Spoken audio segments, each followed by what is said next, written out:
Hi everyone, I'm Dan Stapleton. I reviewed Game of Thrones Episode 1, Iron from Ice, Telltale's new game series. With me here is Steve. Hi Dan. Mitch. Hi. Sam. Ahoy. And we're going to talk about it. Here's what I think.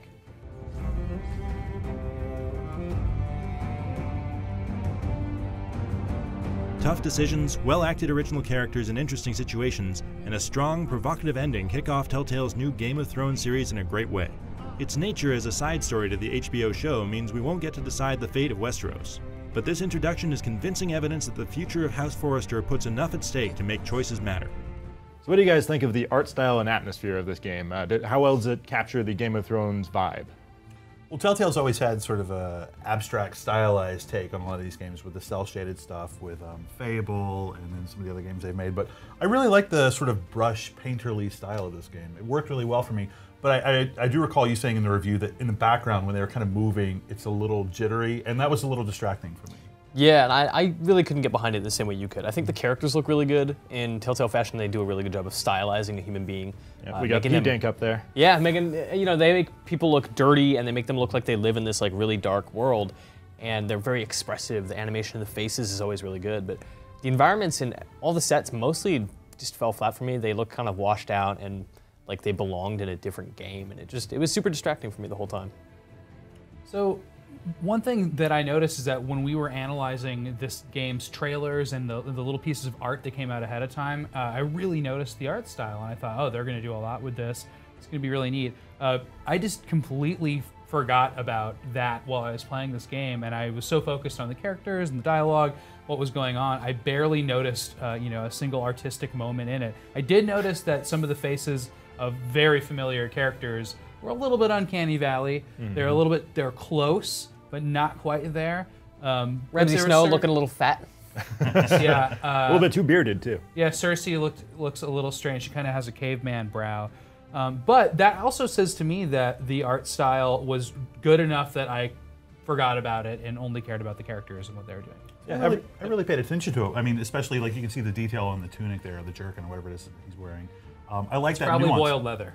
And I really like that Telltale's trying to cop the aesthetic and sort of visual style of a different medium and saying like, hey, what would that look like in a video game? And I think the Uncanny Valley stuff would be more pronounced if they had gone sort of a more traditional game art route. They're definitely working with what they've got. Like they couldn't possibly go for like a super realistic style with the time they had to do this, which isn't really an excuse for it not looking great at all times. I mean, I think it does look good. Mm-hmm. Like I liked how they definitely got like all the like Cersei's mannerisms in there, like the weird like lip twinge thing when she's not impressed. Lena Headey's mouth is very, very expressive. Yeah. Like she just has kind of that lopsided sneer, which came through well. Like that was actually one of my favorite scenes in the whole thing, was talking to Cersei. I couldn't believe they remade the entire intro in graphics. Yep. That was had to get Iron Wrath in there, right? And then Iron Wrath specifically looked really cool. The trees coming up. And then every time they did an original location, so Iron Wrath, I thought that looked really impressive. So when the kids are in the forest hanging out,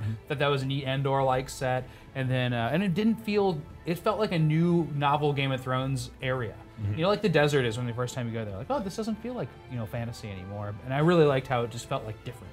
It's interesting you say that because I really liked the camp at the beginning, sort of by the river. I really liked Iron Wrath. I didn't really like the Red Keep, and I wonder if it's because that was the one thing that was most obviously comparable to something that I've seen in the show, right? Yeah. Although I did like how it kind of broke up the color scheme of it. Like it is, they call it the Red Keep because it's a very bright, colorful, much warmer color scheme than everything else. On fire even. Yeah. But it's everything else is very earth tone and gray, and then you go there and it's very different. So I just liked breaking away from that. I'm sure we'll see that too, like when we switch to Asher and Essos. Mm-hmm. Absolutely. So let's talk about our favorite characters. There are 3 characters we play as here: Garrett, Ethan, and Mira. Sam, which was your favorite to play as? Well, I did like Garrett. I thought that he was a character that got to make a bunch of really hard decisions in this episode, and then I liked where he ended up. I'm really excited to see where he goes, which they kind of hint at the end of, or the show at the end of the episode. I also thought it was cool that you could do like squirely things, and he was a squire. And one of the things is you can keep your word to presumably a dead man throughout the entire episode, and I did. I just felt like really obligated to be a loyal squire, and I thought that was a cool thing to work into it. He's also the most action-oriented of everybody. Like he ends up, like, obviously the beginning of the game is very action-heavy, and he ends up in a lot of sticky situations. He has the fight at the farm, and then he has that tense moment on the King's Road. I mean, he's the most. Press A to look at blood moment. Press A to look at blood, and then Pay press respects to blood. Press right to look right, and then he's turning around slowly. Better hide. Well, and all of the action is on Garrett. Like, Yeah. neither of the other characters have any action scenes whatsoever. Yeah. Right? Which the very final one with Ethan. Yeah. But Steve, what about you? So I liked all three characters, but I really appreciated some of the cool things they did with Mira. She's the one who's at the Red Keep. She's in King's Landing. What I liked about her is I had a chance, as I did with Garrett and Ethan, to really like role play, to like get in the head of this character and think about like how would she be making these decisions? What should she say in this circumstance? And what was really cool about Mira, I think more so than the other characters, is I never really knew what the right answer was, right? And that to me is super Game of Thrones, right? That ambiguity and like I'm doing what I think is right. I'm gonna roll the dice on this. It but I might don't know hurt if me. it's I gonna can't. be right. Yeah. And like you were clearly placed in situations by people who said, "Hey, make sure that you do this kind of thing." And even in that situation, doing that kind of thing, I kept wondering like, are they gonna be mad at me that I'm doing this? Well, and they straight up tell you like you're gonna think one thing but do another. So it's like, what do you really want me to do? And trying to figure out what that was a really high point of her character. And she also had more interesting interactions, I think. I really like the scene with Ethan where the Lord of Whitehall comes in, but she gets to interact with Cersei and Marjorie and Tyrion, right? And for a fan of the show, it's like there's your meat right there. You're getting to interact with three really, really cool characters. And each one of them had like an interesting moment with her. So I really liked Mira. For me, it was Ethan. Yeah, it has to be Ethan. Like the scene where he's negotiating with the Lord of House Whitehall. Whitehill. White something. White stuff. Lord of White stuff. Look what they did with their trees. Their hill is just white now. Yep. Like that for me was one of the best like interactions period throughout the whole thing.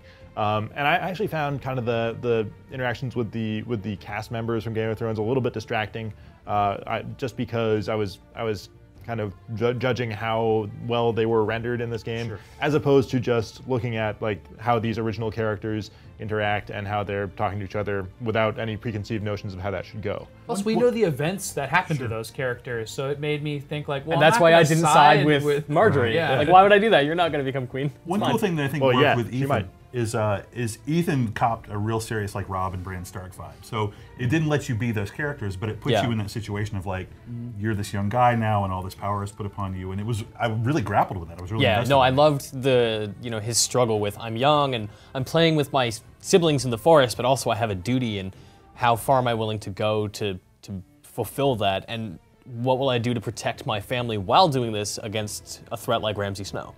So the point is, they're all pretty good characters. Yeah, they're fantastic. I can't wait to see who else they bring to the table. Yeah, I believe they told us before the game ever came out that there'd be at least 5 playable characters. Yep. Can't wait to see who they are. All right, so let's take the spoiler gloves off here. Be warned, if you haven't played it yet, probably don't watch this. Come back after you play it. Definitely don't watch this. I hope you're not watching this, having not played this game. So, what is your favorite or least favorite decision to make in this episode? Oof. I think for me, there's two of them. There's the very first one. Do you save the Squire or do you go warn Lord Forrester? Because immediately, like right out of the gate, it's like, look, this is a real thing. There are real consequences here. And he's Garrett's being a jerk to you. Yeah. But Garrett's decision there was like, I'm instantly engaged in this. And like, this is that hard choice. There's not a right answer. You're going to screw up either way. The second one, the one that I wrestled with the most, and the one that mercifully they give you an infinite amount of time to consider, is who do you appoint as Sentinel, right? Do you go with Royland or do you go with Duncan? And I sat there probably for a good 2 minutes. And I just imagine, like, in the scene, the character's just, like, looking at Ethan as he's, like, staring down at the bracer. Trying And to he's, figure like, out. moving the bracelet like, you? No. Maybe. I paused for that long, too. And really, my thought process was 2 things. I was role-playing. Right. I wanted to do the right thing, Duncan. And then I also wanted to do something interesting for my game, which was Sir Royland. Right. So I didn't that was made the choice hard for me. And then I chose Sir Royland.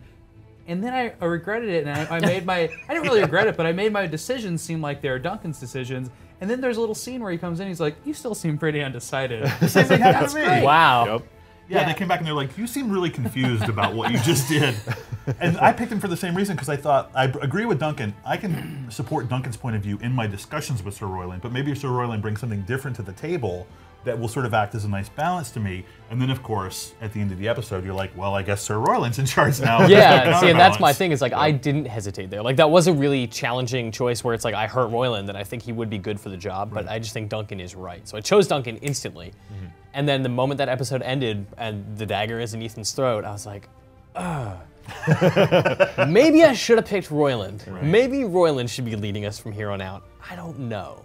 Well, that's an interesting question, right? Because I came in and I wasn't sure what everybody else's experience was, because Telltale games, particularly with Walking Dead, like, the choices are really interesting and they matter in terms of providing emotional context, but the plot is kind of on a rail, right? Yeah. And I was curious, did everybody end up in that same place? And sure enough, everybody ended up in that same place, but via a different route, which I thought was interesting. Yeah, not only is the story going to be on rails, but it also has to adhere to the seasons that we've already seen. Right. So you know certain things, like we mentioned before, like Marjorie isn't going to be able to help you right now, so maybe don't side with her. Right. But so, Mitch, what was your favorite decision? I think it was the Sentinel choice, just because it's so, you know, it puts Ethan in a really hard position. He's not ready for this, but he has to like kind of put on a face and say like, I can do this, and I need to prove to both of these people that I can do this, but I also need to like pick a favorite. And even though I knew that I wanted Duncan, I still like mentally was just like, that like it hurt to make that choice, which is weird, right? Because it wasn't a life and death choice. No, but it is one that will have one of the widest reaching implications. Exactly. Looking ahead, it is. Maybe. Yeah, who knows, right? Like maybe they'll die next episode, but the implication is that this is going to affect Ironwrath in a major way. Right. What did you do with the thief? I actually played through twice, so I kind of Cheater. there. What's a canon choice? I sent him to the wall. Yeah, me too. But, well, I just wanted to give Garrett some company. But what about his family, which didn't even come up before that? No. Like, No, oh, that now would I feel be a like, little all bit right, I don't even believe they exist, fool. Here's what was Get outta intriguing to me about that choice is you're caught between these three options of just let him go, show mercy, send him to the wall, or cut off his fingers, right? And I was like, well, like I don't want to seem too lenient, but I don't want to be too much of a hard ass because my little sister is over in the corner looking at me the whole time. I'll just send him to the wall. And sure enough, she comes up to me after the end of that decision, and I'm like, oh, here we go. She's going to be so mad that I sent him to the wall, and like now his family's going to starve.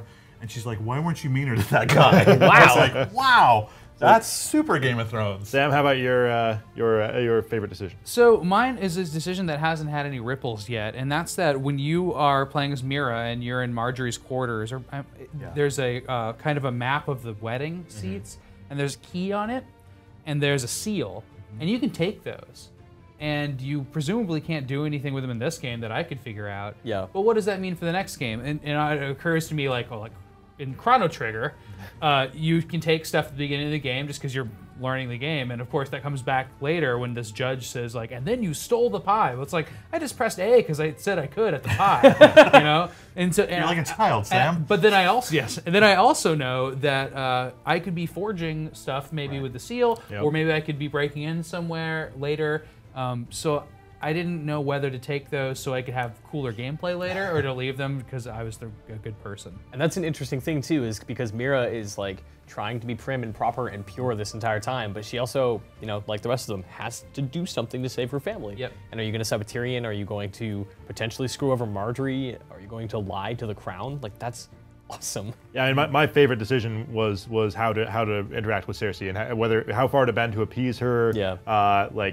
It seems like the way to go is just appease her all the way, but you can also be defiant and just say, screw you. She was super into me being defiant. She's like, all right, you do not mess around. I like that. So it Oh, sounds really? like I know right away. I was such a... Oh, man, no. Such a baby about No, it. I was Yeah, like, I was no, a baby, too. I'm not doing this. Like, it I'm sounds standing like up for myself. It's interesting with her. You can play Sansa or you can play Arya. Yeah, right. Yeah. And that's point. like your choices, you know. So real quick, do you guys have a least favorite decision?